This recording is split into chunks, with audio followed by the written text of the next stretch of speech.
वह सब मानवता चैनल देख रहे सभी दर्शकों का बहुत बहुत स्वागत है। मैं हूं जगदीश सतनामी। वीओएम टीवी चैनल में जुड़े आज के खास मेहमानों का मैं परिचय कराना चाहूंगा। हमारे साथ कृपाल सिंह साहब जुड़े हैं। बहुत बहुत स्वागत है वह सब मानवता चैनल में कृपाल थैंक सिंह यू। साहब। Thank Waheguru you. जी का खालसा, वाहेगुरु जी की फतेह। आवाज बदे जी। प्रमोद तेरड़िया जी नारनौल पंजाब हरियाणा से जुड़े हुए हैं, उनका भी बहुत स्वागत करते हैं वह सब मानवता चैनल में। टी आर खोटे साहब हमारे साथ जुड़े हैं नोएडा से, दिल्ली से, उनका भी बहुत बहुत स्वागत है। आज के इस कार्यक्रम के प्रायोजक हमारे डॉक्टर कृपाल सिंह साहब का स्पेशल धन्यवाद, मेघराज साहब का स्पेशल धन्यवाद। आज हम लोग खास मुद्दे को लेकर हम लोग जुड़े हुए हैं। वो मुद्दा किसानों को लेकर है। मैं इस सब्जेक्ट को इसलिए आज आप लोगों के सामने लेकर आया हूं क्योंकि जिस ढंग से किसान बिल बिना बहस के लोकसभा और राज्यसभा में पारित हो गया, किसानों को किसी प्रकार की कोई जानकारी और उनकी सहमति नहीं ली गई, और अभी गुरु नानक पर्व के दिन उसी तरह उसको रद्द भी कर दिया गया। 1 मिनट में आए और एपिसोड के माध्यम से देश की जनता को संबोधित कर दिया। लेकिन इस बीच में किसानों के साथ में जो क्या क्या बीती है, ये महत्वपूर्ण चर्चा का विषय है। लाखों किसान सड़कों पर, बॉर्डर पर तमाम प्रकार की यातनाएं झेले, सैकड़ों हजारों किसानों ने शहीद हो गए, और ये इतनी मजाक सा नियम कानून बना करके देश के किसानों को, जो अन्नदाता हैं, उनको ऐसी विषम परिस्थितियों में झोंक दिया गया। तो जिस ढंग से सरकार की नीति और नियत, जो भारत के अन्नदाता किसान हैं, उनको लेकर जो देश की जनता है, चुनी हुई सरकार है, जनता के द्वारा जनता के लिए चुनी गई सरकार, जिसमें सबसे ज्यादा लोकतंत्र में जनता ही सर्वोपरि है। और अगर जनता कह रही है कि भाई ये हम कानून हम नहीं चाहिए, लेकिन उसको अनदेखा किया जाना कितना दुर्भाग्यजनक है। और आज की परिस्थिति में हम इसी विषय को लेकर हाजिर हुए हैं। मैं पहला सवाल को लेकर, एक चिंतक भी हैं, सामाजिक चिंतक हैं टी आर खोटे साहब, लेखक भी हैं, मैं उनके पास इस सवाल को लेकर जाना चाहूंगा। खोटे साहब, जो किसानों का ये मुद्दा है जी, जो भारत के अन्नदाता किसान हैं, इसको जो हरियाणा पंजाब का जो जागरूक किसान है बहुत जल्दी समझ गया, और उसको लेकर के वो आर पार की लड़ाई को लेकर बैठ गए, और अभी तक बैठे भी हुए हैं। क्योंकि लोकसभा राज्यसभा में पारित तो हो गया, लेकिन जब तक कि वो फिर से दोबारा लोकसभा राज्यसभा में खारिज नहीं हो जाता, तब तक लोगों को कैसे यकीन हो। तो आज की इस परिचर्चा पर अपनी विचार रखें किसानों की इस महत्वपूर्ण मुद्दे पर। मानवता चैनल को सभी साथियों को मैं बहुत बहुत धन्यवाद करता हूँ। आज का जो विषय है ये देश हित में बहुत बड़ा महत्वपूर्ण है। देश हित में इसलिए है कि आज जो भी घटनाक्रम हो रहा है पार्लियामेंट पे या पार्लियामेंट के बाहर, यह देश हित पे नहीं है। ये ऐसा जो घटनाक्रम, जिस तरह का कृषि कानून लाया गया, ऐसे तो किसानों के बारे में ये कहना और करने में ये बात गरीबों की करते रहे और काम अमीरों की करते हैं। ये सरकार ऐसी सरकार है जो बात गरीबों की करती है और काम अमीरों का करती है। इसी चीज को दिखाने के लिए उन्होंने एक तरफ बंकर बना रहे थे, बड़े बड़े सेलो बना करके इकट्ठा करने के अनाज के गोदाम हरियाणा में, पंजाब हरियाणा में, उत्तर प्रदेश में, मध्य प्रदेश में, जगह जगह। ये आज का नहीं चल रहा है, ये 3-4 साल से चल रहा। और ये बन गया, सेलो बन गया, तो कानून के लिए जरूरत पड़ी कि सेलो बन गया तो भाई अगर स्टॉक करने की लिमिट, पहले तो लिमिट है तो लिमिट खत्म होनी चाहिए। तो इसलिए ये किसके लिए कानून लाया गया? ये चोरी छिपे लाई, ये चोरों का काम। आया बिना डिस्कशन के फटाफट निकाल दो। आदमी को डर तभी होता है कि जब चोरी करता है तो डर लगता है, यार इसको पता चल जाएगा, हिम्मत मत करो, चुपचाप कर लो। ये जो चुपचाप करने की जो प्रक्रिया है, ये चोरों की प्रक्रिया है। ये सबसे बड़ी महत्वपूर्ण है। और उसी चोरों की प्रक्रिया में इतने लोगों को झोंक दिया, हमारे देश के लाखों लोग, और इतना मेन पावर सड़कों में, आंदोलन में नुकसान किया। देश का प्रोडक्टिविटी को कितना नुकसान हुआ है सोच लीजिए। इतने लोग बैठे हुए हैं, लाखों लोग बैठे हुए हैं, और जगह जगह वो तो बैठे हुए हैं। और इसके अलावा पूरे देश भर में जगह जगह, चाहे नॉर्थ हो, चाहे साउथ हो, चाहे ईस्ट हो, चाहे वेस्ट हो, सब जगह के जो किसान मजदूर इस समस्या पे, इसको लेकर के उलझे हुए हैं। इससे कितना बड़ा मैन पावर लॉस हुआ, इस देश का प्रोडक्शन कितना लॉस हुआ, ये बहुत बड़ा महत्व रखता है। इसके अलावा देखिए, आज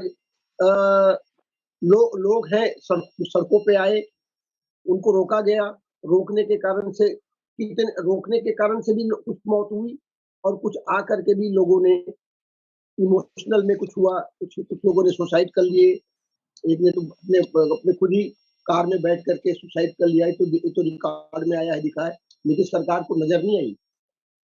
अभी भी सरकार को नजर नहीं, बोलता है कि हमारे पास रिकॉर्ड नहीं है। टीवी चैनल, सारे मीडिया ने दिखाया, लेकिन सरकार को नहीं नजर आया, क्योंकि अंधी सरकार, ये सरकार अंधी सरकार है। ये अमीरों के भाषा जानता है, केवल उनको वही दिखता है। इसीलिए वो बोलते हैं कुछ लोगों के लिए हमने कुछ लोगों को नहीं समझा पाए। ये जो भाषा है, ये इंडिकेट करता है कि उनकी मेंटलिटी, उनका दिमागी हालत कितना पस्त है। उसके दिमागी, मैंने प्राइम मिनिस्टर ने बोला कि कुछ किसानों को हम नहीं समझा पाए, और उसके लिए वो कानून वापस कर रहे हैं। इतना अच्छा कानून, बोलते हैं इतना अच्छा कानून तो काहे को वापस कर दिया भैया? जब इतना अच्छा कानून था तो कुछ लोगों के लिए क्यों वापस कर दिया? लागू करना था। नहीं, ये कमाल की बात है। ये चोरी छिपे, उनको ये कहना था वो कुछ अमीरों के लिए हमने हित में बनाया था कानून, ये कहना चाहिए था, लेकिन वो नहीं कहा। जी, यही चीजें हैं, ये भाषा शैली होती है। भाषा से मेरा कहने का मतलब, अब उसमें 700 से लोग खत्म हो गए। अब जिम्मेदारी किसकी है? इस आंदोलन के कारण आपने एक कानून लाया और कानून को वापस कर लिया। इस बीच में जो घटनाक्रम हुई, इसकी जिम्मेदारी कौन लेगा? क्या सरकार इसकी जिम्मेदार नहीं है? क्योंकि उसी घटनाक्रम से रिलेटेड हुए हैं जो शहीद हुए हैं, जिन्होंने खत्म हुए, अपने जान गंवाए हैं, तो वो तो, और ऊपर से मेन पावर इतना लॉस हुआ है, इसका भरपाई कौन करेगा? इतने दिन बैठ करके लोगों ने वहां पर धरना प्रदर्शन किया और वापस कर लिया, अपने एक साल बाद अपने कानून को वापस कर लिया। ये तो तमाशा है कि मजाक है, ये देश में मजाक हो रहा है। ये पार्लियामेंट में, और वो भी कानून बिल्कुल चोरों की तरह लाया और चोरों की तरह वापस कर लिया। ये पूरी घटनाक्रम है, बहुत ही शर्मनाक है। ये प्रजातंत्र का मजाक है। प्रजातंत्र में ये नहीं होता। प्रजातंत्र में खुला किताब होता है, खुल के बहस किया जाना चाहिए कि किस लिए लाया गया, किनके फायदा के लिए लाया गया, किनके कहने पे लाना, उनको खुला होना चाहिए। और इससे क्या फायदा हुआ, क्यों नुकसान हुआ, इतने नुकसान हुए, इसको भरपाई कौन करेगा, इस सारे विषय पर चर्चा होना चाहिए पार्लियामेंट में। और अभी एमएसपी तो दिया ही नहीं है, अभी तो एमएसपी पे कोई बात ही नहीं हो रही है, क्योंकि अभी भी उनको लग रहा है कि मिनिमम सपोर्ट प्राइस देंगे तो उनके बिजनेस ग्रुप है, पूंजीपति, गवर्नमेंट तो जितना खरीदती है वो तो खरीदती है। उसके अलावा जो और जो इतना, वो तो केवल 30% खरीदता है, 70% है वो मार्केट में जाता है। तो 70% है, अगर एमएसपी नहीं रहेगा वो सबसे ज्यादा लो रेट में जाता है, हाफ रेट में, आधा रेट में। तो किसानों को तो कमाई का कुछ भी नहीं मिलता। 1800 की, 1850 की चीजें हैं, 700, 800, 900, 1100 रुपए में बिक रहा है। इससे देश के किसानों की हालत बहुत गंभीर, बहुत ही खस्ता हो गया। वो अपने बच्चों को पढ़ाने लिखाने लायक नहीं रह गए, अपने पेट पालने के लिए नहीं रह पा रहे। और केवल धान एक ही फसल नहीं है, धान गेहूं ही नहीं है, हर आइटम में सेव का देखा हम अभी हिमाचल में सेव का 15 रुपए किलो में लेकर के 100 रुपया या 120 रुपया 40 रुपए में बेच रहे हैं बिजनेस। दलालों का मार्केट हो गया। ये पूरा देश इस तरह का जो व्यवस्था बना हुआ है, ये तो अच्छा हुआ कि आंदोलन खड़ा हो गया, तो कम से कम सब लोगों में एक जागृति पैदा हो गई, लोगों ने सोचना शुरू कर दिया कि बदलाव लाया जा सकता है। नहीं तो वो तो पूरा हिटलर शाही चल गया था। ये हिटलर शाही ऐसा जी। नहीं, ये तो इसलिए मेरा कहना है कि इसको निश्चित रूप से कंडेम करना चाहिए, और ये सरकार की नियति बदनीयति का ये पूरा जीता जागता सबूत है। यही मेरा कहना जी है। जी, बहुत शुक्रिया खुटी साहब, हम फिर आपके पास लौटेंगे। मैं डॉक्टर कृपाल सिंह के पास जाना चाहूँगा। कृपाल सिंह साहब, चूँकि आप एक वैश्विक देश में रहते हैं और किसानों को लेकर वहाँ की जो सरकार की नीति और नीयत है, वो कितना है, और भारत के परिदृश्य में आप इसको कैसा आकलन देखते हैं? आप अपने विचार रखें, कृपाल सिंह साहब। थैंक यू जी। वाहिगुरू जी का खालसा वाहिगुरू फतेह। बहुत अच्छे विचार आपने दिए हैं खुंटे साहब।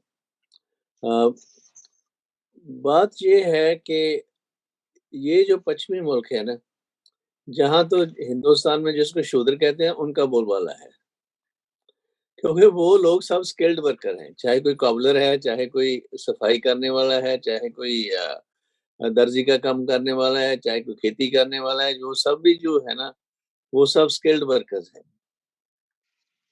और स्किल्ड वर्कर्स ਜਿਹੜੇ ਹੈ ਦੇ ਆ ਯੂਨੀਅਨਾਈਜ਼ਡ, ਕਿ ਉਹਨਾਂ ਦੇ ਛੋਟੇ ਛੋਟੇ ਗਰੁੱਪ ਜਿਹੜੇ ਨੇ ਉਹ ਇੱਕ ਦੂਜੇ ਦੀ ਮਦਦ ਕਰਦੇ ਨੇ ਆਪਸ ਵਿੱਚ ਹੀ to protect each other's rights.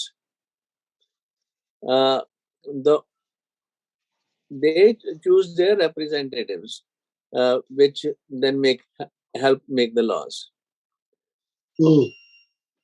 Yes. So what problem is कि भाई साढ़े जिहड़ा हिंदुस्तान दे भी सिस्टम है, इस more centralized system कि भाई जो पार्टियां हैं वो टिकटां देती हैं गहाँ चुनने के लिए लोग सूबों में या लोकल लेवल पे जो भी है पार्टी टिकट देती है।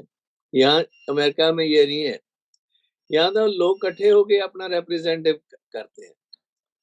वो कहता है कि मैं ये चेंजेस लेके आऊंगा, वो कहता है मैं ये करूंगा आपके लिए, इसलिए वो जो है जिसको भी ज्यादा वोटों लोग पा देते हैं वो रिप्रेजेंट इलेक्शन में जाता है। सो पार्टी नहीं टिकट देती यहाँ, very good. people elect by votes ke who is going to represent them, and then party has to accept them whether the party likes it or not. So it's a kind of different system of although it's a democracy, but it's a more representative type of democracy. जो Indian democracy वो parliamentary type democracy है, वो जैसे Britain में है और Canada में है। So there's a different way of doing that. पर फिर भी दोनों पश्चिमी मुल्कों में दोनों जो है ना बोलबाला जो है वो स्किल्ड वर्कर्स का है। देखो ना, मिसाल के तौर पे हम लोग धर्म को ओपियम की तरह यूज करते हैं, यहाँ धर्म को ऐसे नहीं यूज किया जाता ओपियम के तौर पर। देखो जो सफाई वर्कर्स हैं, ये वो कहते हैं मैं तो सफाई करूंगा नहीं, तू आप सफाई कर लो। What will happen to the cities and villages and all? गंदगी आ जाएगी, सब बीमारी फैल जाएगी। पर ये करने के लिए आपको सेल्फ कॉन्फिडेंस की लोड है, एक दूसरे की सपोर्ट की लोड है, ताकि आप ऐसे चीजें कर सकते हैं। पर हमारे ये है नहीं, हमारा पिता पुरखी ये काम करते हम भी करते हैं, वही करते हैं, ऐसे के दिमाग में डाला गया। सो इसलिए प्रॉब्लम ये है कि जितना चेर हम विचार नई धारा नहीं प्रमोट करेंगे, जैसे कि इन मुल्कों में किया था, पहले यहाँ ये था, एक प्रीस्ट जो था ना, वो जो उसने कह दिया वही ठीक है, सब लोग मानते थे। जैसे हिंदुस्तान में ब्राह्मण ने क्या, वही मानने लगे। अब यहाँ ये है कि नहीं नहीं नहीं, प्रीस्ट की बात नहीं है। वो कहते हैं हमें सिखाओ कि पढ़ना लिखना, हम आप पढ़ेंगे अपने धार्मिक पुस्तक, करेक्ट। और उससे विचार करके फिर हम आपसे एडवाइस लेंगे। यू आर एडवाइजर, पर आप यू कैन नॉट ऑर्डर अस। वे हम पढ़कर विचार करके दसेंगे कि हमें ये बात ठीक लगती है। So one thing leading to another, या जागृति ਜਿਹੜੀ ਹੈ then ਉਹ ਦੂਸਰੇ ਕੰਮਾਂ ਕਾਰਾਂ ਦੇ ਵਿੱਚ ਵੀ ਚਲੀ ਜਾਂਦੀ ਹੈ। and that's the key of progress over here। ਜਿਹੜੀ ਵਿਦਿਆ, ਜਿਹੜੀ ਐਜੂਕੇਸ਼ਨ ਆ, ਇਨਕੁਇਜ਼ਿਟਿਵਨੈਸ ਹੈ, ਉਹ ਸਮਾਜ ਦੇ ਵਿੱਚ ਹੈ। ਇੱਥੇ ਹੁਣ ਸਕੂਲ ਜਿਹੜਾ everyone wants to send a child to the convent school, not here. यहाँ तो बहुत कम है ऐसे काम, कॉन्वेंट स्कूल वगैरह, वो तो हिंदुस्तान में ये ज्यादा रिवाज जी। यहाँ तो वो स्कूल पब्लिक स्कूल्स, ये पब्लिक स्कूल्स के बोर्ड वगैरह जो है वो कौन चुनते हैं? वो लोग चुनते हैं, लोकल लोग। ये उस वहाँ पढ़ाई ठीक नहीं, टीचर ठीक नहीं काम कर रहे, वो जो लोग हैं जिन्होंने चुना है बोर्ड मेंबर्स वगैरह, वो फायर कर देते हैं उनको। सो जो भी है सब लोकल लेवल पे चल रहा है, and then goes up and up. And हमारे है अप से शुरू होके थले यार, totally opposite way of doing things। So we need to think something on that line कि how to really not simply say it's a democracy, but actually how the people, जो public कैसे involve हो। वो सिर्फ ऐसे ही है जैसे एक मोमबत्ती दूसरी मोमबत्ती लगा देती है, जलती है, ऐसे हमें एक दूसरे से मदद करनी चाहिए पढ़ना लिखना विचारने के लिए, तो फिर हम तरक्की कर सकते हैं। Thank you. बहुत शुक्रिया डॉक्टर कृपाल सिंह साहब। हमारे साथ 2 मेहमान और जुड़ गए हैं, मैं उनका परिचय बता दूं। Ex IPS officer Brijendra Singh ji जुड़ गए हैं अमेरिका से हमारे साथ। बहुत स्वागत है बृजेंद्र सिंह साहब कार्यक्रम में। धन्यवाद धन्यवाद सर। हमारे साथ जसबीर भाटिया साहब अमेरिका से जुड़ गए हैं, उनका भी बहुत बहुत स्वागत करते हैं हमारे मानवता चैनल में। भाटिया साहब बहुत स्वागत है। धन्यवाद जी, बहुत बहुत वाही खालसा वाही फतेह, सत श्री अकाल, हम दोनों मेहमानों के पास के लिए जाएंगे, उससे पहले मैं नारनौल से जुड़े प्रमोद तेरेड़िया जी से मैं सवाल को लेकर जाना चाहूंगा, क्योंकि नारनौल की वो क्रांतिकारी धरती है जहां पे जजिया कर को लेकर सतनामियों ने औरंगजेब से लोहा लिया, और ये जजिया कर किसानों से जुड़ा हुआ मुद्दा है। तो किसानों की ताकत एक बहुत बड़ी ताकत है देश में, ये इतिहास कहता है। ये 1672 की घटना है जो इतनी बड़ी क्रांति हुई थी, जो सतनामियों का विद्रोह हुआ था, वो जजिया कर को लेकर के था। और हमारे साथ आज प्रमोद तेरेड़िया जी जो नारनौल की धरती से जुड़े हुए हैं, तो मैं किसानों की इस महत्वपूर्ण चर्चा को लेकर उन्हीं से सवाल करना चाहूंगा कि किसानों की जो ताकत है, आज देश में एक बहुत बड़ी क्रांति हुई है। अभी भी किसान इस सरकार को उखाड़ फेंकने की फिराक में बैठे हुए हैं। अगर किसानों के साथ अन्याय अत्याचार हुआ, तो किसानों ने ये संकल्प ले लिया है कि इस चुनी हुई सरकार को हम उखाड़ के फेंक देंगे। तो जिस ढंग से औरंगजेब एक बहुत बड़ी हुकूमत थी, 25 साल दक्षिण भारत में और 25 साल उत्तर भारत में, एक क्रूर और तानाशाह शासक से किसान जब लड़ गए, तो ये चुनी हुई सरकार की कोई बिसात तो नहीं है, ऐसा मुझे लगता है। तो इस संदर्भ में प्रमोद तेरेड़िया जी अपने विचार रखें नारनौल की धरती से। प्रमोद तेरेड़िया जी। देखो, संभावनाओं से इनकार नहीं किया जा सकता, संभव कुछ भी हो सकता है। जहां तक देश की व्यवस्था की बात है, तो निश्चित तौर पर मैं ये मानता हूं, जैसे अभी कृपाल सिंह जी बता रहे थे, तो लोकतंत्र होने के बावजूद भी यहाँ पर बहुत से सुधार होने आज भी बाकी। लेकिन केवल और केवल इस सरकार को ही इस बात की तोहमत अगर हम लगाएं बैठकर, तो मैं ये समझता हूं कि यह उचित नहीं। जहां तक किसान आंदोलन की बात है, तो किसान आंदोलन के अंदर ये जिस प्रकार से घटनाक्रम रहा, इसमें सरकार के साथ साथ मैं उन कुछ लोगों को भी दोषी मानता हूं जिन्होंने इस प्रकार से ये सारा किया। और इसमें न केवल किसान, इसके साथ साथ आम देश का नागरिक भी परेशान रहा। रास्ते बंद कर दिए गए और जिस प्रकार की व्यवस्था की गई थी, ये मेरे को ठीक नहीं लगता। मेरा अपनी राय है। नहीं, जिस प्रकार से एक देश को चलना चाहिए, जो विरोध कर जताना चाहिए, वो ना जता करके इस पूरी व्यवस्था को बिगाड़ दिया। मैं यहाँ पे लोकली मैं देखता हूँ कि दिल्ली जाने वाले सब रास्ते को जिस कदर से बंद कर दिया गया था, और कितने लोग इससे परेशान हो रहे। आज हालांकि किसान बिल वापस भी हो गया, फिर भी उसके बावजूद भी न जाने क्यों कहीं ना कहीं राजनीति का समावेश उसमें है। और ये शिक्षा के अभाव के कारण है कि हमारे देश के अंदर आदमी खुद का माइंड अप्लाई नहीं करता। शिक्षा का जो प्रणाली है ना, वो कुछ ऐसी है जो कहीं भी काम नहीं आती हमारे। कुछ एक लोग होते हैं जो गुमराह करके पूरी जनता को गुमराह करके राज पर आना चाहते हैं, इसके अलावा कोई बात नहीं। जी, बहुत शुक्रिया प्रमोद जी, आप अपनी बातों को रखा है। मैं अगले सवाल को लेकर ब्रिजेंद्र सिंह जी के पास जाना चाहूंगा। ब्रिजेंद्र सिंह जी, अभी आप प्रमोद जी की बातों को सुन रहे थे, इनके तर्क से आप कितना सहमत हैं, ब्रिजेंद्र सिंह जी? धन्यवाद जगदीश जी। मैं प्रमोद जी के तर्क से 100% सहमत हूँ। इस वहां तक जहां तक कि उन्होंने कहा है कि हमारी अपनी जो कमियां हैं उनको हमें पहले ठीक करना चाहिए। हम शैतान से दोस्ती करते हैं और चाहते हैं कि स्वर्ग धरती पर उतर आए, तो पहले हम अपने घर की सफाई करें, अपने को ठीक करें। हमारा जो लक्ष्य है, हमारे महापुरुषों का लक्ष्य है, एक सामाजिक क्रांति का लक्ष्य है। उस सामाजिक क्रांति से हमें मतलब नहीं होता, वहां तो हम जाके समझौते करते हैं और फिर हम समझते हैं कि 10 MP भेज करके न जाने कितना बड़ा काम कर देंगे। एक ओवैसी साहब हैं, वो पता नहीं समझ रहे हैं 10-5 मुस्लिम और आ जाएंगे। अरे 131 मेंबर ऑफ पार्लियामेंट दलित और SC ST के रहते हैं, आपका क्या इंटरेस्ट देखा जा रहा है? आप ये बात बिल्कुल सही प्रमोद जी ने कही है कि एजुकेशन बहुत बड़ी चीज है, लेकिन मैं इतना जोड़ना चाहूंगा कि इस देश में एजुकेशन को से वंचित किया गया है। देश के 90% जनता को बड़े योजनाबद्ध तरीके से, और धर्म के नाम पर, जिसको कि वर्णाश्रम धर्म कहते हैं, इस बात को हमें नहीं भूलना चाहिए। और उसकी वजह से बात धर्म की आ जाती है तो हम भी हाथ जोड़ के खड़े हो जाते हैं। तो ये धर्म नहीं है, अधर्म है। हमारा सबसे बड़ा बुनियादी मुद्दा होना चाहिए कि शिक्षा जन जन को मिले, और शिक्षा ही नहीं, स्वास्थ्य भी जन जन को मिले। ये बेसिक ह्यूमन राइट है। और अगर इसके साथ साथ हम ये समझें कि हम इंजीनियर पैदा करके, कुछ डॉक्टर पैदा करके कुछ बड़े भारी सामाजिक क्रांति कर देंगे, ऐसा नहीं है।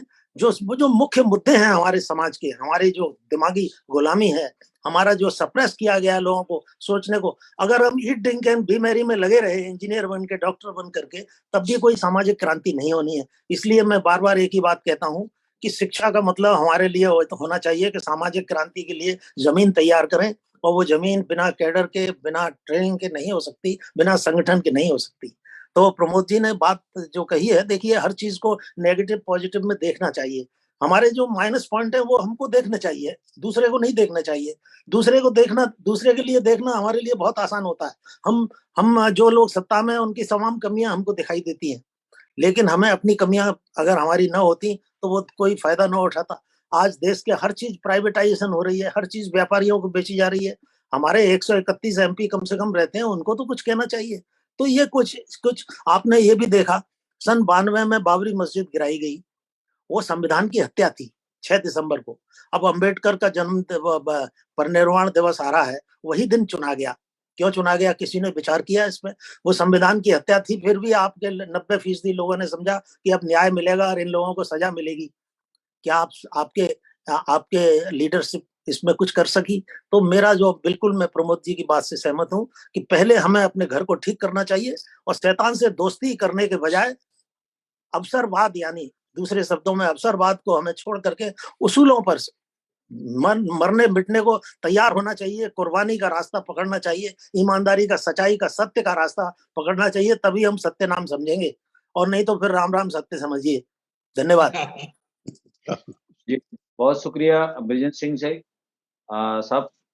अब मैं जसबीर भाटिया साहब के पास लौटना चाहूंगा। जसबीर भाटिया साहब, अभी तक 3-4 मेहमानों ने अपनी बातें रखी है, कृपाल सिंह जी ने, प्रमोद जी ने, बूटे साहब ने। मैं आपसे, चूंकि किसान जो हरियाणा, पंजाब और जितने भी उत्तर भारत के किसान हैं, ये जागरूक किसान हैं, और उनकी जो भी सोच रही होगी, वो किसानों के हित के लिए उन्होंने ये आंदोलन किया। और उनका ये आंदोलन भारत की उन लाखों करोड़ों अन्नदाता के लिए था, क्योंकि अचानक ही कोई नियम कानून बिल पास कर दिया जाए और बगैर इतने करोड़ों-करोड़ों किसानों की हक अधिकार को समझे और जाने बिना। तो इस बाबत आपकी प्रतिक्रिया हम जानना चाहेंगे, क्योंकि पंजाब हरियाणा का किसान इतना बेवकूफ़ नहीं है, क्योंकि अपने हक अधिकार के बारे में उनको बहुत अच्छे तरीके से मालूम है। तो इस बाबत आप जो भारत की इस किसान नीति को लेकर जो अभी जो चल रहा है, एक तरफ लागू कर दिया गया इस नियम को, साल भर किसान मर गए, खप गए, शहीद हो गए। उसके बाद में अचानक भारत के प्रधानमंत्री साहब आकर के गुरु नानक पर्व के दिन ये कह देते हैं कि इसके इस बिल को हम वापस लेते हैं और हम किसानों को समझ नहीं पाए या हम उनको नहीं समझा पाए। इस पर अपनी प्रतिक्रिया देंगे जसप्रीत पाटिया साहब। जी, वाहे खालसा वाहे फतेह वंस अगेन सबके लिए। जी, देखिए, 2-3 बातें आपने कही हैं, बड़ा लंबा सवाल, इसमें कई सवाल हैं। पहली बात तो ये है कि पंजाब के किसान, मैं पहले भी कह चुका हूँ, ये मसला सिर्फ किसानों का नहीं था। जी, ये एक मसला आम भारत की जनता का था। सब लोग खाना खाते हैं, हम भी खाते हैं, मैं किसान तो नहीं हूँ। तो फूड चेन जो हमारे खाद्य पदार्थ हैं, उनका जो कंसर्न है सब भारत की जनता के लिए है। ठीक है, जो टॉप के बहुत अमीर लोग हैं उनको फर्क नहीं पड़ता, लेकिन आम भारत की जनता जो है वो स्ट्रगल कर रही है। उनका जीवन सिर्फ कमाया खाया बस खत्म। और उनके इस इकोनॉमिक संतुलन को डिस्टर्ब कर दिया जाए तो देश के अंदर बड़ी समस्या हो सकती है। ये समस्या थी, ये क्वेश्चन था, ये बात थी। इसमें जी, किसान तो स्टार्टिंग पॉइंट है, शुरू है, उसके बाद उसका दूसरा इफेक्ट क्या होने वाला था बाकी की जनता के ऊपर, ये किसी ने सोचा नहीं, ना इसके बारे में बात करता है। क्वेश्चन ये है कि जैसे अभी विजेंद्र सिंह जी ने कहा कि इस गवर्नमेंट की पॉलिसी में यही है कि सब समान सब सारा भारत की जितनी संपत्ति है इसको अमीरों को भेज दो और सारा कुछ जो है उनके हाथ में छोड़ दो। क्या ये ठीक है, क्या गलत है? हमारे ख्याल में ये गलत नहीं है, गलत है। ये नहीं चल सकता ऐसे। एक दो कंपनी को आपने ठेका दे दिया कि आप सारे इतने उत्तरी भारत का आप अनाज आप कंट्रोल करेंगे, ऐसे कैसे चल सकता है? जी, तो ये बात थी, इसमें जागरूकता चाहिए, जरूरत है इसमें। अक्षर ज्ञान की जरूरत नहीं, पढ़ा लिखा होने की जरूरत नहीं है। जो जितने किसान जो आंदोलन कर रहे थे, क्या वो सारे शिक्षित हैं? नहीं। स्कूली शिक्षा एक और चीज है, लेकिन अपने अपने आले दुआले क्या हो रहा है, हमारे इर्द गिर्द क्या हो रहा है, उसका क्या असर पड़ेगा, उसके सोच की बात है। तो ये समस्या भारत की समस्या थी, किस खाली किसानों की समस्या नहीं थी, नंबर एक। दूसरा, प्रधानमंत्री जी क्या करते हैं, कहते हैं मैं इसके बारे में कोई टिप्पणी नहीं करना चाहता हूँ, ये भारत की राजनीति है, वहां जीतने हारने की बातें हैं, वोटें लेने की बातें हैं, इलेक्शन जीतने की बातें हैं। गुरु नानक के दिन उन्होंने समझा क्या हम दान दे रहे हैं, हम किसानों को, ये बड़ा पुण्य का काम किया। मैं इसके बारे में कुछ भी नहीं कहूंगा। लेकिन बात ये हो रही है कि शिक्षा, मैं डॉक्टर कृपाल सिंह जी ने जो कहा अभी, क्योंकि मैं भी उन्हीं के साथ यही इसी एरिया में रहता हूँ यूएसए में, तो जो लोकतंत्र है, लोकतंत्र का मतलब है कि जो असली पावर जो है वो लोगों के हाथ में होनी चाहिए, कुछ गिने चुने लोगों के हाथों में नहीं। लेकिन बात यह है कि हमारी हजारों साल की गुलामी के कारण, पहले धार्मिक गुलामी रही, उन्होंने गुलाम बना के रखा, फिर बाहर के लोग आए, उन्होंने गुलाम बना के रखा, फिर अंग्रेज आए, उन्होंने गुलाम बना के रखा। हमारे माइंड के अंदर गुलामी पैदा हो गई, जी हजूरी की, जी हजूर बस। एक पार्टी जो है गवर्नमेंट सिर्फ एक आदमी से चल रही है हिंदुस्तान। जैसे अभी सिंह साहब ने कहा, विजेंद्र सिंह ने, 131 मेंबर हैं दलित जातियों के, लेकिन कोई बोलता नहीं, वो सिर्फ एक नंबर है, सिर्फ पार्टी के नंबर है। हाँ, जो प्रधानमंत्री जी ने कह दिया बस वही ठीक। कोई उसको टिप्पणी करने वाला नहीं, कोई क्वेश्चन करने वाला नहीं। वो तो सिर्फ फिल इन दी ब्लैंक्स है, अंग्रेजी में कहते हैं फिल इन दी ब्लैंक्स। तो उनकी कोई आवाज नहीं, कोई उनकी अपना ख्यालात नहीं है, चाहे पढ़े लिखे हैं या नहीं है, उससे कोई फर्क नहीं पड़ता। इंसान को जागरूक होने के लिए, अपने जीवन के बारे में जानने के लिए उसमें अक्षर ज्ञान की ज्यादा जरूरत नहीं है, लेकिन विवेक नहीं है। चाहे जितना मर्जी पढ़ लो, जितने मर्जी स्कूल क्लासेस पढ़ लो, अगर विवेक नहीं है तो क्या फायदा है। हाँ, आप चिट्ठी लिख सकते हैं, अखबार पढ़ सकते हैं, इतना ही कर सकते हैं ना। तो इस जागृति की जरूरत है। जैसे सिंह साहब हमारे, विजेंद्र सिंह जी पुलिस में रहे हैं, मैंने इनको सजेस्ट किया था कि वो यूएसए में है इस वक्त, कि यहाँ की पुलिस व्यवस्था जो यूएसए में है उसका अध्ययन करें, कैसे लोकतंत्र काम करता है। हालांकि यहाँ पर एक काउंटी होती है, एक डिस्ट्रिक्ट होता है, वहां का एक पुलिस चीफ होता है जिसे शेरिफ कहते हैं। वो शेरिफ किसी नेता ने अपॉइंट नहीं किया होता, जनता चुनती है उनको, उनकी इलेक्शन होती है। और वो शेरिफ जो है चुना जाता है, वो लोगों के सामने जाता है, मेरे क्या कार्यक्रम है, मैं क्या करूंगा, कैसे जनता की सेवा करूंगा। वो किसी नेताओं के पीछे नहीं भागते। या तो सारी की सारी पुलिस व्यवस्था जो वही ब्रिटिश राज था, लोगों को दबाने के लिए यूज हो रही। पुलिस जो है उसका काम है जनता की सेवा करना, ना कि नेताओं की सेवा करना। जब तक ये रहेगा, पुलिस गरीब लोगों के ऊपर, निर्दोष लोगों के ऊपर डंडे चलाती रहेगी, जिसको चाहा पकड़ के जेल में कर दिया। ऐसे लोकतंत्र नहीं चलते। By definition India is a लोकतंत्र कंट्री, लेकिन इट इज नॉट ए लोकतंत्र country, it's just by the name. हाँ, वोटें पड़ती हैं नेता चुनने के लिए, और बहुत सारे नेता कुछ भी नहीं है, वो सिर्फ एक मूर्तियां हैं, जाके पार्लियामेंट बैठ जाती है। आजकल बड़े बड़े एक्टर आने लगे हैं, वो कभी पार्लियामेंट आता ही नहीं, उनको अभी फिल्में बनाने के सिवा वक्त कहाँ मिलता है। तो ये हो रहा है हिंदुस्तान में। जी तो ये बातें हैं, जब तक इनका चेंज नहीं होगा, जब तक लोग अपने हाथों से काम करने में फख्र नहीं महसूस करेंगे। डॉक्टर कृपाल सिंह जी ने कहा कि लोग पहले जानना चाहते हैं, उसके बाद हाथों से काम करना चाहते हैं। हमारे देश में क्यों बेरोजगारी है? क्योंकि शिक्षा कहते हैं, हम तो शिक्षा ले ली, हमारे पास डिग्री आ गई, हमको नौकरी चाहिए। नौकर बनने की हर को आदत है, हम नौकर बनेंगे सरकार के। ये एक जो है माइंडसेट है, ये गुलामी का माइंडसेट। हमारे यहाँ पढ़े लिखे बच्चे हैं, जाके लोग घास काटते हैं। जब पढ़ते हुए स्कूलों में पढ़ते हैं, लोग घरों में जाकर घास काटते हैं और अपने पैसे पैदा करते हैं कॉलेज की फीस के लिए, ताकि उनको काम करने की आदत पड़े। तो ऐसा है, ऐसे ही प्रगतिशील बनते हैं। मैं दुनिया में घूमा हूँ, बहुत से देशों को मैंने विजिट किया है, और यही चीज मैंने देखी है कि लोग सेल्फ, क्या कहते हैं, आत्मनिर्भरता के ऊपर बहुत बिलीव करते हैं, और जागरूकता है, विवेक है, अंधविश्वास नहीं है। तो इतना ही कहूँगा।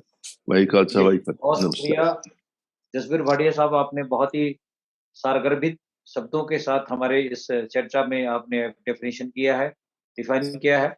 मैं टीआर खोटे साहब के पास दोबारा फिर से जानना चाहूंगा। खोटे साहब, आज की इस परिचर्चा में अभी बहुत सारी बातें छन के आ गई है, तो अब पहले तो अपनी आवाज को म्यूट करें खोटे साहब। जी, जिस ढंग से अभी हमारे मेहमानों ने अपनी अपनी राय रखी है, तो वर्तमान में जो किसानों की इस परिस्थितियों पर आपका जो आकलन है, वो किसान अब किस दिशा में जाए, क्या करें? इस पर आपकी हम प्रतिक्रिया जानना चाहते हैं, क्योंकि एक तरफ तो इतना लंबा संघर्ष हो गया, किसान अभी भी डटे हुए हैं, सरकार भी कह दी कि हमने इस कानून को वापस ले लिए। तो इस परिदृश्य में आज की हालात पे किसानों को, देश की आम जनता को क्या कुछ करना चाहिए, और अ किस मार्ग में उनको आगे दिशा में बढ़ना चाहिए? खोड़े साहब। मैं दो बातें रखना चाहता हूँ। जो वर्तमान प्रजातंत्र है भारत का, जो लोकशाही है, वो भेड़ तंत्र है, भीड़ तंत्र।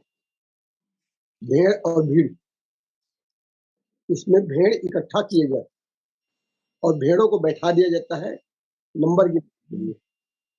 उनकी जुबान नहीं होती। पहले तो जुबान पहले होता था, लेकिन लोग डिस्कस करते थे, लेकिन आज जब से पिछले 7-8 साल से जो देख रहे हैं, 2014 के बाद जब से आया, मोदी सरकार आई है, ये पूरा भेड़ तंत्र खुल के आ गया। पहले भी होता रहा, थोड़ा होता रहा, लेकिन फिर भी लोग खुल के बोल लेते थे, कुछ न कहीं अपने जुबान रखते थे, कम से कम एक परिचर्चा होता था। अब तो परिचर्चा बंद हो गई और संसद में चर्चा बंद हो गई, केवल हुड़दंग होता। हुड़दंग इसको कि भेड़ इकट्ठे हैं तो हुड़दंग होगा ही होगा। सारे चोर उचक्के बेईमान टाइप के लोग हैं जिसको इकट्ठा किया गया, जिसमें क्रिमिनल केसेस से भरा पड़ा है। सुप्रीम कोर्ट ने इसके ऊपर बकायदा नोटिस दिया है। तो मेरा कहने का मतलब जो आज का प्रजातंत्र है भारत का, वो दूसरे में अभी जैसे हमारे डॉक्टर साहब ने कहा, कृपाल सिंह जी, उन्होंने बताया, वहाँ एजुकेशन सिस्टम है। यहाँ का एजुकेशन सिस्टम पूरा पाप है, क्योंकि एजुकेशन सिस्टम में अपने अधिकार के बारे में, अपने समाज के बारे में कुछ भी नहीं पढ़ाया जाता, बल्कि वो चीजें पढ़ाई जाती है जो आस्था चैनल चलता है। सारी कहानियां पढ़ाते हैं, वो आस्था चैनल चलता है। आस्था चैनल में भक्ति करिए, जीवन भर भक्ति का मतलब होता है गुलामी, और पूरा समाज आज भी निर्भर समाज बनाया गया है। भारत में अभी भी निर्भर समाज है, पूरा पैदा होने से लेकर मरने तक पूरी कुछ लोग हैं, वो उनका नामकरण से लेकर के मरने के बाद भी वो कर्मकांड में जाकर के उनका अगले स्वर्ग में भी दान पुण्य करके वो पहुंचाते हैं। ये जो निर्भरता है, आप शादी का डेट नहीं तय कर सकते, शादी का डेट नहीं तय कर सकते, ये देश का निर्भरता का पहचान है। तो इस तरह का जानबूझ के बनाया गया ताकि लोग निर्भर रहे।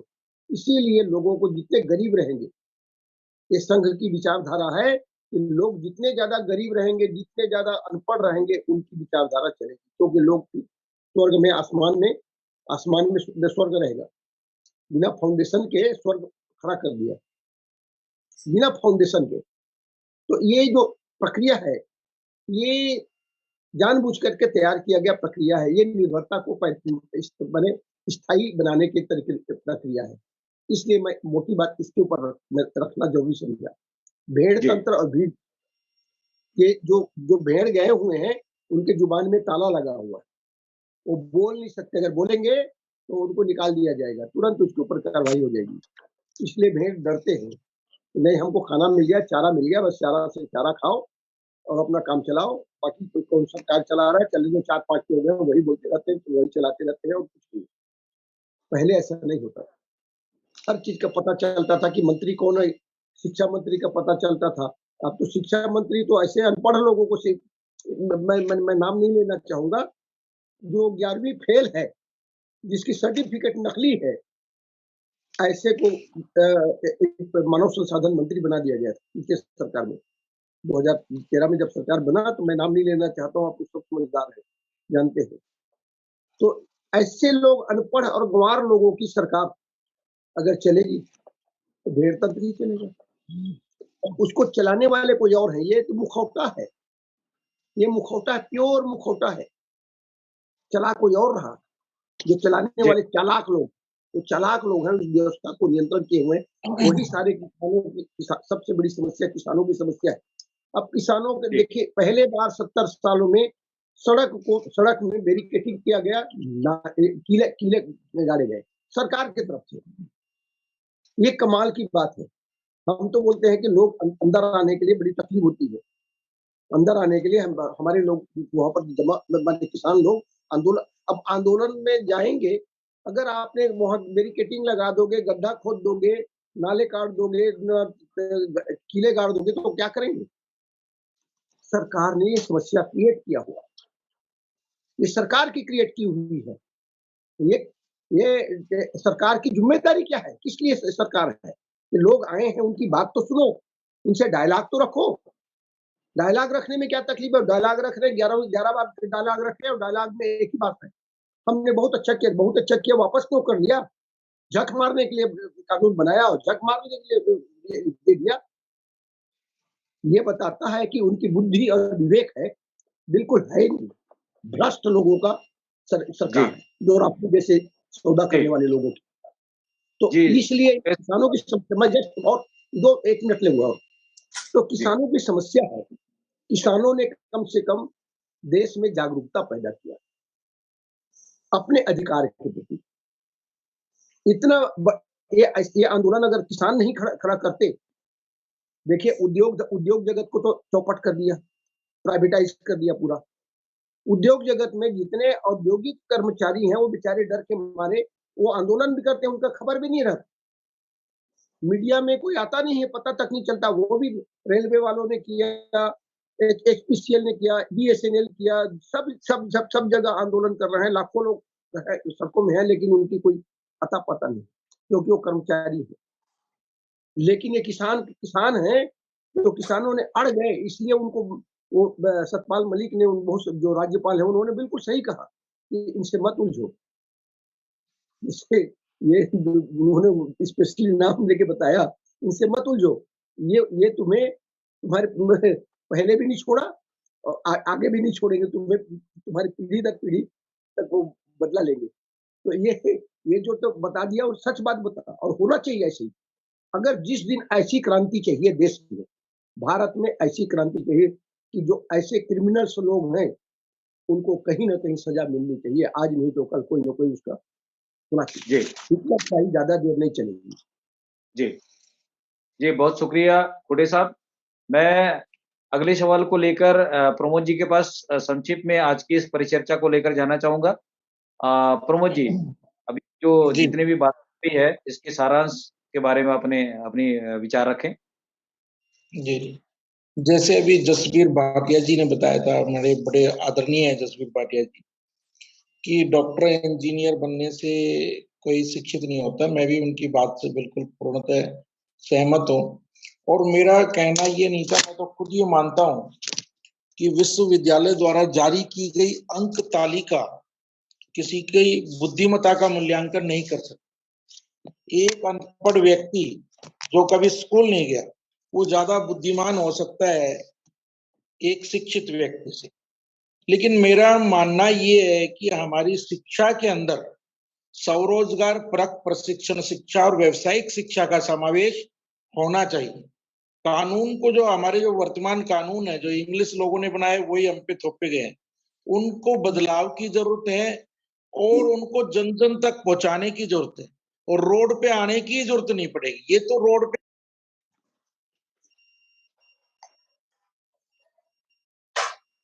आपकी आवाज ही म्यूट हो गई है, अपनी आवाज को म्यूट करें प्रमोद जी। हेलो। जो है लेने का काम किया है, बाकी ऐसी कोई बात नहीं है। मैं तो यही मानता हूं कि हमें सबसे पहले तो हमें शिक्षा का प्रचार प्रसार इतना बढ़ाना होगा। हमारे पढ़े लिखे लोग भी अनपढ़ है, ये बात कहते हुए कोई गुरेज परहेज नहीं है कि हमारे पढ़े लिखे लोग भी अनपढ़ है। हमारे लोग अपना माइंड अप्लाई नहीं करते, हाँ में हाँ भरते हैं। कोई ऐसा तो नहीं है कि नरेंद्र मोदी ने ट्विटर पे कानून लेके आया था और ट्विटर पे ही वापस कर लिया हो, ऐसा तो नहीं है। वहां पे संसद में सारा जो एक प्रक्रिया होती है, उस प्रक्रिया के तहत ही ये कानून आया था। और जिस प्रकार से कुछ राजनीतिक आकांक्षा रखने वाले लोगों ने जो अराजकता फैलाई थी और वो लगातार बढ़ रही थी, जिससे देशवासियों को दिक्कतें हो रही थी, इसीलिए ये वापस भी लिया गया है। मेरा मानना यही है कि भाई जो है ना, ज्यादा से ज्यादा जो है ना शिक्षा का प्रचार प्रसार हो, स्वरोजगार परक प्रशिक्षण शिक्षा और व्यावसायिक शिक्षा का हमारी शिक्षा पद्धति में समावेश किया जाए। और जो इंग्लिश कानूनों का आमूल चूल परिवर्तन करके नए कानून हमारी परिवेश और हमारे वर्तमान स्थितियों के अनुसार बनाए जाए और उनको जन जन तक पहुंचाया जाए।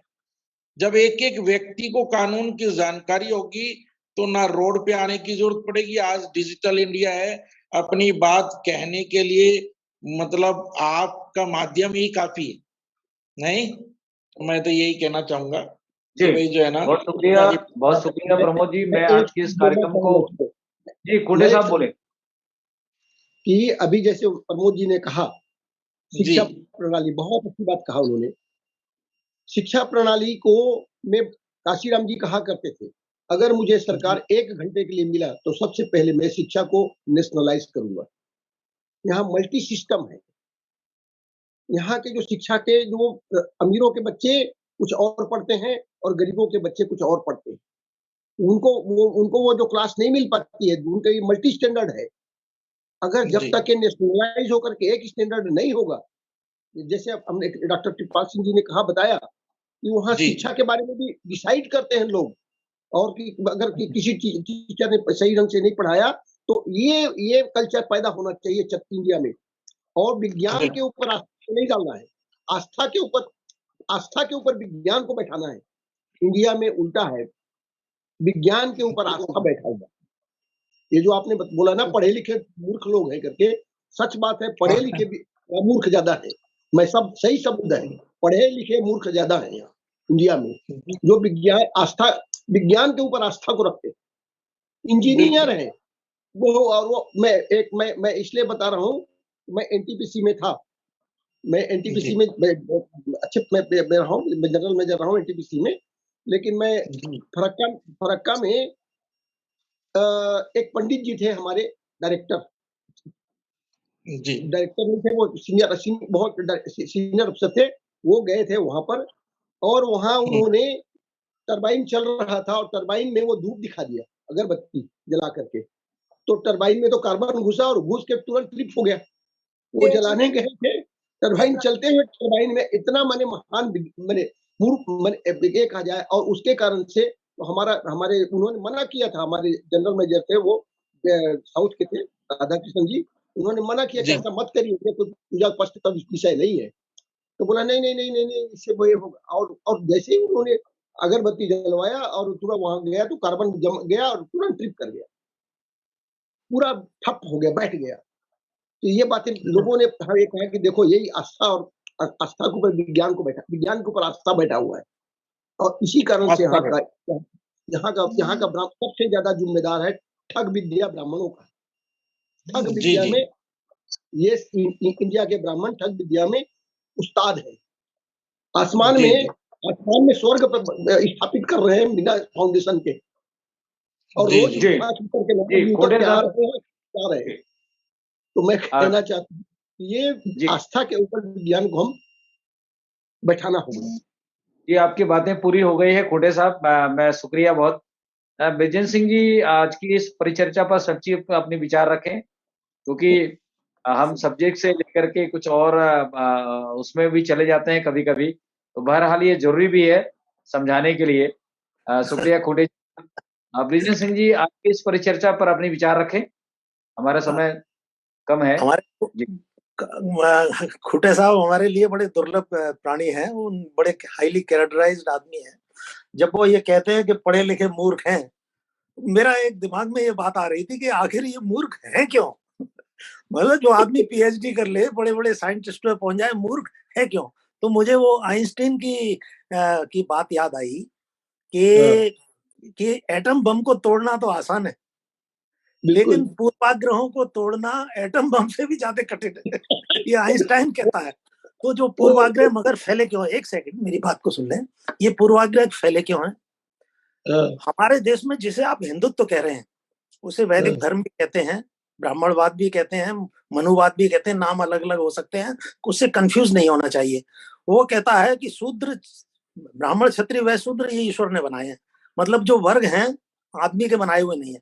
लेकिन खास बात यह है, वो कहता है कि ये शूद्र चलता फिरता कब्रिस्तान है, इसको पढ़ने लिखने नहीं देना चाहिए, ये आपके वर्णाश्रम धर्म का मूल है, और किसी तरह पढ़ ले तो वो तमाम आतंकवादी फॉर्मूले हैं, सब आप लोग जानते हैं, मुझसे ज्यादा जानते हैं। तो ऐसे समाज में जहां हजारों साल से इस तरह के पूर्वाग्रह पैदा किए गए हों, वो जो विक्टिम है वो खुद ही समझता है कि मुझे तो भगवान ने इसी काम के लिए बनाया है। आज मैं पीएचडी कर रहा हूँ, फिर भी मुझे सिबलिंग पे घी चढ़ना है जाकर के। तो इस बात को मैं ज्यादा नहीं कहना चाहता। अभी पंजाब फार्मर्स की बात हो रही है। मैं सबसे पहले पंजाब के फार्मर्स को इसलिए बधाई देता हूँ, वो मेरे लिए हीरो हैं, मेरे लिए, कि उन्होंने इसको लीड दिया और ये सरकार को एहसास करा दिया, इतनी ताकतवर सरकार को, कि वो जनता से बड़ी नहीं है। लेकिन क्यों कराया? पंजाब ने ही क्यों कराया? आंध्र प्रदेश ने क्यों नहीं कराया? तमिलनाडु में हमारा आंदोलन चला है, महाराष्ट्र में आंदोलन चला है, इतना बड़ा आंदोलन, पितृभूमि है, क्यों नहीं कराया? गुरु नानक संत कबीर जैसे महापुरुषों ने वहां एक सामाजिक क्रांति की, और उस सामाजिक क्रांति का परिणाम है कि वो जो हिंदुत्व है वो कमजोर है, इतना ताकतवर नहीं है। उसके खिलाफ विद्रोह हुआ है जो कि कहता है कि शूद्र चलता फिरता कब्रिस्तान है। मैं इसलिए आपको ये कह रहा हूँ कि मुझे ये अपनी नौकरी में बड़े कष्ट सहने पड़े। लोग ये समझते थे कि जिस कुर्सी पे मैं बैठा हूँ वो मैंने छीन ली है किसी से, ये आरक्षण की वजह से छीनी है। मुझे तो वहां झाड़ू लगाना चाहिए था, बर्तन मांजने चाहिए थे। ऐसा कुछ लोग जो अपने को समाजवादी कहते थे, वो समाजवाद के नाम पर पार्टियों में घुस गए थे। उनकी भी मैंने सोच इस तरह की मैंने देखी। तो और मेरे कमी इतने ट्रांसफर हुए कि रिटायरमेंट के वक्त पे जब मैंने अपनी बात कही तो मुझे शेर याद आया था कि रहे इस कदर मुहज्जम के कभी घर का मुंह न देखा, रहे इस कदर मुहज्जम के कभी घर का मुंह न देखा, उम्र कट गई होटलों में मरे अस्पतालों में जाकर। कि मैं अपने बच्चों की शिक्षा भी बड़ी मुश्किल से पूरी करा पाया। मेरे जितने साल की नौकरी नहीं की उससे ज्यादा मेरे ट्रांसफर हो गए थे। तो खास बात यह है कि जो एजुकेशन की जब आप बात करते हैं तो ये एजुकेशन, जब हिंदुत्व को मत भूलिए, जहां वो कहता है कि चलता फिरता कब्रिस्तान है, और ये तो शूद्र वो है जो किसान जातियां हैं, ये अनटचेबल नहीं है। मुसलमान कम से कम इस बात को आज भी नहीं जानते कि अनटचेबल में शूद्र में फर्क यही है कि एक को छू सकते हैं आप। शूद्र की पोजीशन अमेरिका के ब्लैक जैसी है, उनको कम से कम छू सकते हैं आप, अनटचेबल को आप छू भी नहीं सकते। तो जहां इतना बड़ा बीमारी है, हमको ये देखना चाहिए कि शिक्षा जो किसानों ने एक वर्ग जागृति पैदा, एक लीड दी है, उसको हमको आगे बढ़ाना चाहिए। बात ये नहीं है कि वो कानून पीछे हो गए या आगे हो गए। जो पढ़े लिखे लोग हैं जो राज कर रहे हैं देश में, हाईली क्वालिफाइड है, वो बहुत, उनके पास स्ट्रॉन्ग कैडर है, उनके पास हाईली एजुकेटेड लोग हैं, लेकिन उनकी नियत गरीब आदमी को शिक्षा देने की या उसके साथ मानव अधिकारों को रेस्टोर करने की नहीं है। इसलिए हमको खुद अपने पैरों पर खड़ा होना पड़ेगा, और जो किसानों ने हमें रास्ता दिखाया है उसको आगे बढ़ाना पड़ेगा। और किसानों को भी ये सोचना पड़ेगा कि किसान और मजदूर की एकता के बिना इस देश में कोई बड़ी क्रांति नहीं हो सकती, और न गरीब आदमी को, आम आदमी को कभी न्याय मिलने वाला है। तो सिर्फ ये मत समझिए कि ये मुट्ठी भर लोग हैं इनका, लेकिन ये भले ही मुट्ठी भर हो, शिक्षा, सत्ता, संपत्ति सब कुछ इनके हाथ में है, और दिन पर दिन आपको दरिद्र बनाने को तुले हुए हैं, महंगाई बढ़ा रहे हैं। एक साहब ने जब एक सेकंड में लूंगा, रिजर्वेशन में एक बड़े नेता ने ये कहा था कि देखिए, हम जब ये मांगने लगे कि साहब हमारा कोटा पूरा नहीं हो रहा, हमारा 25% है 30, तो उस बड़े नेता ने ये कहा था, बहुत बड़ा नाम था, सुब्रमण्यम, आप भी जानते हैं। उन्होंने कहा कि हम ऐसी हालत पैदा कर देंगे कि वो ना बांस रहेगा ना बांसुरी बजेगी। तो ये जो प्राइवेटाइजेशन की जो सेल हो रही है कंट्री की, ये इसके पीछे एक बड़ा कारण ये भी है कि ये जो गरीबों के बच्चे आने लगे हैं, जो सोच विचार करने लगे हैं, जो eat drink and B Mary से ऊपर उठ करके भी जो सोचने लगे हैं, खतरा उनसे हो रहा है। उनको इसलिए उनको जेलें दिखा रहे हैं, उनकी हत्याएं करा रहे हैं। तो ये एक बड़ी गंभीर समस्या है। किसानों ने हमें जो रोशनी दिखाई है उसका लाभ हमको उठाना चाहिए, और किसानों में बुद्धिजीवियों को ये सोचना चाहिए कि सिर्फ इसको किसानों की समस्या ना माने, ये शोषित, पीड़ित, दलित, दबे कुचले लोगों की समस्या है, और उसमें उनको लीड देना चाहिए। धन्यवाद जी, बहुत शुक्रिया ब्रिजेन सिंह जी। मैं लास्ट कमेंट के लिए डॉक्टर कृपाल सिंह जी और जसबीर भाटिया साहब के पास में संक्षिप्त में आज की इस परिचर्चा पर प्रतिक्रिया लेना चाहूंगा, और उसके बाद हम आज के इस कार्यक्रम को समाप्त करेंगे। डॉक्टर कृपाल सिंह साहब। मैं आप सबसे एग्री करता हूं जो आपकी फिलॉसफी शेयर की है बरिंदर सिंह जी और बाकी सज्जन प्रमोद एंड खंडे साहब। मैं एक बात ये शेयर करनी चाहता हूं आपके साथ कि मेरे ख्याल अनुसार प्राइवेट एजुकेशन जो है ना वो abolished, all people should be for public education, ताकि पब्लिक एजुकेशन का स्टैंडर्ड जेड़ा रेज होवे, ताकि सारे तक विद्या जेडी पहुंच सके। Second thing is we have seen किसान अंदोलन दे पॉजिटिव जेड़े सिचुएशन है कि भाई जदों तुसी द कॉल इंग्लिश ਦੇ ਵਿੱਚ ਕਹਿੰਦੇ ਆ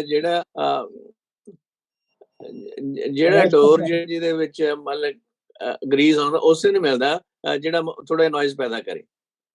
ਤੇ ਇਸੇ ਤਰ੍ਹਾਂ ਜਿਹੜਾ ਹੁਣ ਲੰਗਰ ਨੇ ਸਾਨੂੰ ਜਿਹੜਾ ਕਿਸਾਨਾਂ ਨੇ ਲੰਗਰ ਲਾਇਆ ਸਾਰੇ ਉਹਦੇ ਵਿੱਚ ਸੇਵਾ ਕਰਦੇ ਸੀ, ਉਹਨੇ ਦਿਖਾਇਆ ਕਿ ਵੀ ਜਿਹੜੀ ਜਾਤ ਪਾਤ ਹੈ ਇਹ ਤੇ ਕਮਜ਼ੋਰ ਸਿਚੁਏਸ਼ਨ ਹੈ, ਇਹਦੇ ਤੋਂ ਅਸੀਂ ਉੱਪਰ ਉੱਠ ਸਕਦੇ ਹਾਂ। ਕਿ ਉਹਦੇ ਵਿੱਚ ਮੁਸਲਿਮ ਭਾਈਚਾਰਾ ਵੀ, ਹਿੰਦੂ ਭਾਈਚਾਰਾ ਵੀ, ਸ਼ੂਦਰ ਵੀ, ਮਜ਼ਦੂਰ ਵੀ, ਸਾਰੇ ਹੀ ਬੰਦੇ ਇਕੱਠੇ ਹੋ ਕੇ ਇੱਕ ਦੂਜੇ ਦੀ ਮਦਦ ਕਰ ਰਹੇ ਸੀ ਤੇ ਸਾਰੇ ਇਕੱਠੇ ਖਾ ਰਹੇ ਸੀਗੇ।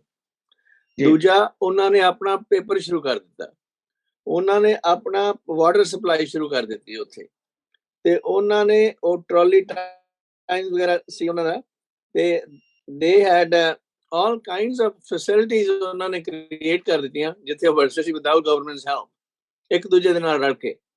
ਸੋ there is a power in the organisation, ਇੱਕ ਦੂਜੇ ਦੇ ਨਾਲ ਮਿਲ ਕੇ ਅਸੀਂ ਕਾਇਮ ਕਰ ਸਕਦੇ ਹਾਂ, and then eventually it led to the defeat of the government. Same way ਅਸੀਂ ਜੇ ਆਪਣਾ ਸਮਾਜ ਚੇਂਜ ਕਰਨਾ ਚਾਹੁੰਦੇ ਹਾਂ ਤੇ we have to organize at lower level, lowest possible level, and education is the key. ਵਿਚਾਰਧਾਰਾ ਜਿਹੜੀ ਇੰਪਰੂਵ ਹੋਣੀ ਹੈ, that is the key. So ਜਿਹੜੇ ਸਾਡੇ ਬੱਚੇ ਆ ਪ੍ਰਾਈਵੇਟ ਸਕੂਲਾਂ ਜਾਣਦੇ ਤਾਂ ਪਬਲਿਕ ਸਕੂਲ ਦੇ ਵਿੱਚ education we should promote. Thank you. बहुत थैंक्स है, बहुत शुक्रिया। एक मिनट में कहना चाहूंगा कि अभी हमारे एमएसपी की सवाल है। सरकार देखिए, अमीरों के ऊपर कोई कंट्रोल नहीं है, एमआरपी चलता है, वो मिनिमम मैक्सिमम रिटेल प्राइस, और सरकार नियंत्रण करती है किसानों का। इस देश के 70% किसानों हैं, उनको मिनिमम सपोर्ट प्राइस भी देने के लिए तैयार नहीं। ये दो बहुत ही कंट्रोवर्शियल चीजें। एमआरपी, एक अमीरों को आप एमआरपी फ्री है, वो डिसाइड करते हैं, ट्रेडर्स हैं, उनके ट्रेड और कॉमर्स को उन्होंने कंट्रोल कर रखा है। तो ये पूरे देश में ट्रेड और ट्रेडर्स लोगों का देश बन गया है, जो पूरा व्यवस्था को नियंत्रित करके रखे हैं। और जो किसान लोग हैं, जो धन पैदा करने वाले लोग हैं, उनकी धन को लेके वो उनका सस्ता में लेकर के वो उसमें कई मल्टी टाइम्स वो कमाई करते हैं। तो एमएसपी है, एमएसपी का होना जो वो भी सरकार के नियंत्रण से हटना चाहिए, किसानों के नियंत्रण में होना चाहिए। एमएसपी किसान डिसाइड करना चाहिए, जैसे एमआरपी बिजनेसमैन डिसाइड करते हैं, वैसे ही इनको भी डिसाइड करने का हक होना चाहिए, ये बल्कि इनको राइट मिलना चाहिए, मेरा ऐसा सोच है। जी, बहुत पॉइंट ऑफ व्यू पर आपने आज की इस चर्चा को इंडिकेट किया। खोटे साहब धन्यवाद। मैं जसबीर भाटिया साहब के पास लास्ट कमेंट के लिए जाना चाहूंगा। जसबीर भाटिया साहब। जी, खोटे साहब ने ठीक कह दिया कि एमएसपी पे रोक है और एमआरपी पे कोई रोक नहीं है। देखिए कितना बड़ा एक गैप है दोनों में। और एमएसपी जो निर्धारित होती है उसमें 10% लोगों को पैसा मिलता है, बाकी को उतना भी नहीं मिलता। तो तभी तो 4 लाख के से ज्यादा किसानों ने आत्महत्या कर ली है की वजह से। तो जहां तक शिक्षा का सवाल है, डॉक्टर साहब ने कहा, सबने कहा, मैं तो जितनी भी जानते हैं शिक्षा नंबर 1 मेरे लिए प्रायोरिटी है। शिक्षा के बगैर कभी देश उन्नत नहीं हो सकता। लेकिन जो मैंने कहा पहले, मेरा मतलब यह है कि शिक्षा के साथ साथ विवेक भी होना चाहिए। शिक्षा ठीक किस्म की होनी चाहिए। शिक्षा ऐसी हो ताकि हर इंसान आत्मनिर्भर हो सके, ना कि सिर्फ एक अक्षर ज्ञान हो, पढ़ना लिखना जानता हो, इतना काफी नहीं है। शिक्षा है, माइंड की शिक्षा है, उसको इंडिपेंडेंट सोचने की शक्ति आनी चाहिए उसके अंदर। तो यही बात है। दूसरा जो किसानों का सवाल है, वो आगे क्या करेंगे मैं तो नहीं जानता, क्या ना मैं डिसाइड करना चाहता हूँ। लेकिन जो उनके खिलाफ क्राइम किए गए हैं, अत्याचार किए गए हैं, जैसे कहा कि कितने, अब देखिए एक मंत्री का बेटा उठ के जानबूझ के किसानों को अपनी गाड़ियों के नीचे कुचल देता है। ये पॉलिसी है गवर्नमेंट की? क्या लोगों को इस तरह से सप्रेस कर सकेंगे? कितने मार लेंगे? क्या ऐसे भी देश चलता है? उनको सख्त से सख्त सजा मिलनी चाहिए। और ताकि और इस तरह से वो जो दूसरे बॉर्डर पे महिलाओं के ऊपर गाड़ी चला दी, इतनी गिर गई है कि ये नेशन, इतना अखलाक गिर गया है इनका कि बूढ़ी औरतों के ऊपर गाड़ियां चला दी इन लोगों ने। ये समझते हैं इससे किसान आंदोलन खत्म हो जाएगा।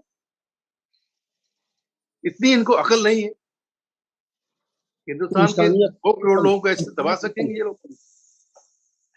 Shame on this people. इनको सख्त से सख्त सजाएं मिलनी चाहिए ताकि आगे ये पता चले कि इसके देश में कोई कानून भी है। जी तो बस इतना ही कहूँ, और कुछ कहने की हिम्मत नहीं है। बहुत शुक्रिया आज की इस परिचर्चा। एक जी निवेदन भाटिया साहब, मैं तो पुलिस में रहा हूँ, मुझे मालूम है क्रिमिनल लोग कैसे सोचते हैं। अब ये बताइए, जहाँ hard history sheeter home minister हो और क्रिमिनल कैसे सोचते हैं, एक बात मैं बता रहा हूँ आपको। ये गाड़ियां क्यों चढ़ाते हैं? क्रिमिनल्स को ये मालूम होता है कि 304A का केस बनता है, एक्सीडेंट का केस बनता है, और उसको जो अपराधी की मानसिकता है आप देखिए, वो ये समझता है कि इसको सुपरवाइज सीनियर ऑफिसर करते नहीं है, मर्डर को तो सीधे करते हैं, तो ये इसके बाद एफआईआर लग जाएगी, खत्म हो जाएगा, हम सत्ता में बैठे हुए हैं।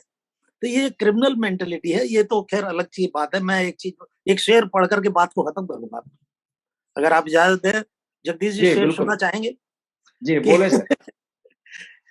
पूंजी के हाथ सत्ता, पूंजी के हाथ सत्ता, सत्ता के साथ शासन, और व्यापारी बन गए तुम, व्यापार हो गए हम, इतना झुकाया तुमने तलवार हो गए। तो चार चार चार बातों में बस मैं, बाबा साहब अम्बेडकर ने कहा था कि ये किसान मजदूरों के दुश्मन अकेले पूंजीपति नहीं है, कम्युनिस्टों से कहा था। ये जातिवाद उससे भी बड़ा दुश्मन है, क्योंकि ये बांट के हजारों जातियों में रखता है, एक नहीं होने देता। लेकिन मैं आज ये निष्कर्ष पर पहुंचा हूं अपने अनुभव से कि आज किसान मजदूरों को ये समझ लेना चाहिए कि नंबर 1 का दुश्मन अगर उनका जातिवाद और पूंजीवाद है, तो सबसे बड़ा उनका दुश्मन देश का भ्रष्टाचार और अपराधीकरण भी है। और ये सब जी इसके राजनीतिक समस्याएं हैं, और ये कोई उपदेश देने से या किसी पुलिस को या किसी प्रशासन को, डीएम को ब्लेम करने से सॉल्व नहीं होंगी। इनका राजनीतिक समाधान ढूंढना पड़ेगा। धन्यवाद। जी और जी अब बहुत जैसे शुक्रिया। गणेश सिंह साहब ने कहा ना, अब सारे देशवासियों को तलवार बनना पड़ेगा। बहुत बिल्कुल शुक्रिया आज के इस परिचर्चा में भाग लिए प्रमोद तरेड़िया जी का, टी.आर. खोटे साहब का, विजन सिंह जी का, जसबीर भाटिया साहब का, कृपाल सिंह जी का हम स्पेशल धन्यवाद करते हैं कि आज की इस परिचर्चा पर भाग लेकर अपनी महत्वपूर्ण चर्चा में आप लोगों ने इस कार्यक्रम को सफल बनाया। मैं इस चैनल के माध्यम से आज की इस परिचर्चा पर देख रहे दर्शकों से निवेदन करूंगा कि लाइक करें, कमेंट करें और शेयर करें, अपनी प्रतिक्रिया भी दें। और आज की इस परिचर्चा को हम यहीं समाप्त करना चाहेंगे। वाहिगुरु जी का खालसा, वाहिगुरु जी की फतेह। जी की फतेह। सतनाम जोहार। वाहेगुरु जी के फतेह।